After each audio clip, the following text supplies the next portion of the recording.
Hi, this is Linda Shea reporting from the 2018 IADC SPE Asia Pacific Drilling Technology Conference in Bangkok. Joining me today is Marcus Chu, CEO of Energy Drilling based in Singapore. Marcus, thank you for being here. Thank you, Linda, for having me. So you spoke at the executive plenary session this morning about how the industry should focus on increasing employee skill sets instead of on compliance training. Can you tell us more about that? The industry is pretty much driven by having to have a certain training matrix, and most of this training matrix is focused on getting compliance training done, and in most cases that's acceptable by the operators, and that's what they look at. I think to effectively bring the level of competence to what is acceptable, we need to do a little bit more than just focusing on compliance training. So in energy drilling, we have taken a clear decision to increase the amount of training based on skill sets.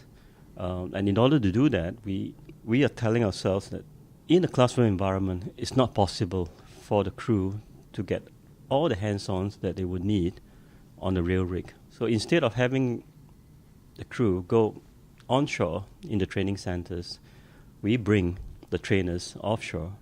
And that's what we have been doing in the last 2 years, even throughout this downturn. And I'm very happy to say that it's paying off big time. Will you be continuing to do this in the future as well? Surprisingly, Linda, we started this off not thinking about the cost angle. But as we go along, we actually realize we're actually saving, because it's a lot cheaper to get the trainer out there to train a batch.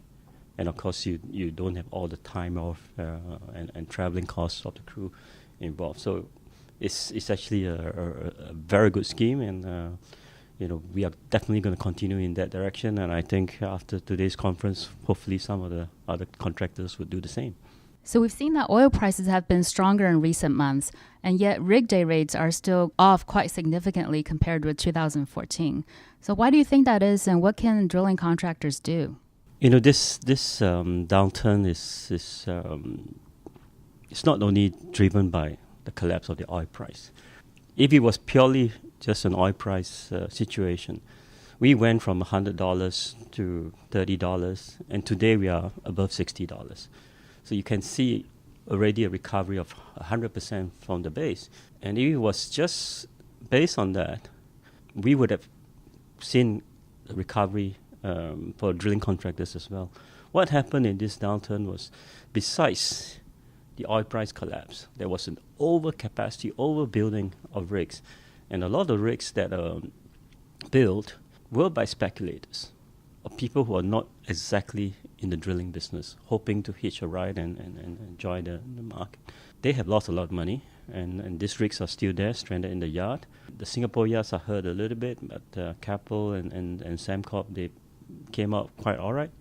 But the Chinese yards are hurt big time. There's still 95, 96 rigs out there that will be difficult to see a day where they actually come back out and get a contract. Many of these rigs are not actively marketed. So if you can look at the supply side of it and say, well, if you don't consider this as active supply, then it doesn't affect the day rate that much. Unfortunately, that's not the perception in the market. So when we measure, and there's a lot of debate about, should you include this into the supply or should you not include this into the supply? We are seeing day rates pretty depressed. But it's beginning, and among the big drilling contractors, we all believe that we have seen the bottom. And there's a lot more bidding activities going on. Day rates hopefully has found the bottom, and as utilization starts to go back up, we would hopefully see a big increase. And for people in the industry, we all talk about 85% utilization rate. That's been that magical number where we start to see day rates spike. But we do not need to be there today. I think if we can get somewhere in the region of 75%, I think that would be already pretty healthy. But today we are closer to 50, unfortunately. As to what we can do to help ourselves, I think among the drilling contractors to focus on getting the rigs that they have in their hands, market those rigs, try to leave those stranded rigs in the yard for the time being. One day they will get out, but if we start to market those rigs as well, we are just not going to help ourselves very much. So we know that drilling operations in the Gulf of Thailand are some of the world's most efficient. What are some lessons that other parts of the world can learn from these operations? When people compare the Gulf of Thailand, we have to be very clear. It's mainly on the production drilling, on development drilling. Exploration is the same. And why production drilling is so efficient here is because we do what they call factory type drilling. So every well is almost identical. The other thing that has been started in the days of Unocal, of course today is part of Chevron, was to do a lot of things offline. So we started by doing simple things, by doing offline stem building, and then we started doing offline logging, now offline cementing. So those are the efficiencies that have been brought into the production drilling in the Gulf of Thailand. I'm sure a lot of this can be transported to other parts of the world, but in many ways it has to be operator driven. I mean, the operators have to come talk to PTT, talk to Chevron, understand what they are doing.